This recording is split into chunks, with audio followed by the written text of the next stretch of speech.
Hello! Comment ça va aujourd'hui? Je suis heureuse de vous retrouver depuis Nancy pour aborder la quatrième et dernière partie du TOEFL, les épreuves, l'épreuve d'expression écrite. Il s'agira pour vous de rédiger 2 textes, ou plus exactement 2 essais. Parlons d'abord de l'essai indépendant. On le nomme ainsi parce qu'il n'est rattaché à aucun document. Il s'agit pour vous de rédiger votre texte avec vos propres mots. Vous pouvez vous retrouver devant 4 cas de figure. On peut vous demander si oui ou non vous êtes d'accord avec une affirmation. On peut vous demander de choisir entre plusieurs options et de défendre un point de vue précis. On peut vous demander d'exprimer vos préférences personnelles. Enfin, on peut vous mettre face à une situation immuable. Quelque chose a changé. Quelque chose a été modifié ou acté. On ne peut plus revenir en arrière. Par écrit, à vous de dire si oui ou non, ce qui a été fait vous semble être la bonne solution. Après l'essai indépendant, vous rédigerez l'essai intégré. Il s'appelle ainsi parce qu'il fait partie d'un tout, constitué par des documents écrits qui ne sont pas rédigés par vous, ainsi que des documents sonores. Votre texte constituera en fait la synthèse des autres documents.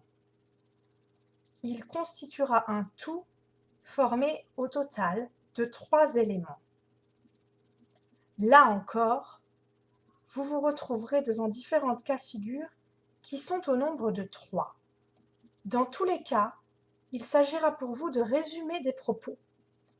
Le premier cas est appelé cas d'opposition. On vous présentera un texte académique. Vous savez maintenant ce que cela veut dire? Ce texte académique défendra une cause sous un angle donné. Le cours magistral associé défendra la même cause sous un angle inverse, opposé ou différent. Dans le deuxième cas de figure, le texte académique exposera plusieurs problèmes ou un problème majeur. Dans le cours magistral qui lui est associé, on exposera plusieurs solutions à ce problème. Enfin, dans le troisième et dernier cas de figure, un problème et ses solutions seront présentés dans le texte académique. Le locuteur qui prendra la parole lors du cours magistral aura pour but de contredire l'auteur du texte. Tout au long de son exposé, il vous fera comprendre que les solutions proposées lui semblent être de mauvaises solutions. Vous savez maintenant à quoi vous attendre. Encore faut-il rédiger un bon essai. Comment le faire?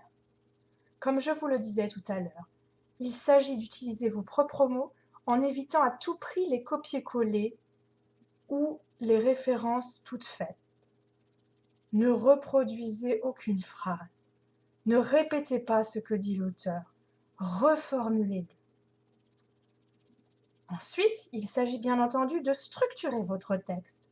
Cela sous-entend d'introduire correctement le sujet traité, en quelques lignes seulement, d'exprimer dans chaque paragraphe l'une de vos idées et de l'illustrer par un exemple concret. Il vous faut soigner vos transitions de façon à pouvoir basculer aisément d'un paragraphe à l'autre. Enfin, il vous faut conclure l'essai en résumant vos propos et en donnant la possibilité à l'examinateur d'étendre ou non le sujet. Vous lui proposerez d'autres axes de réflexion. Vous y voyez plus clair?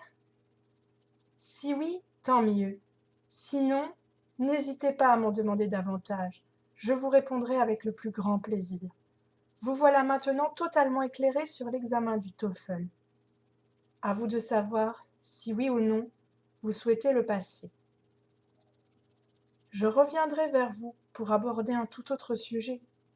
En attendant, je vous souhaite à toutes et tous une excellente fin de journée. Bye bye!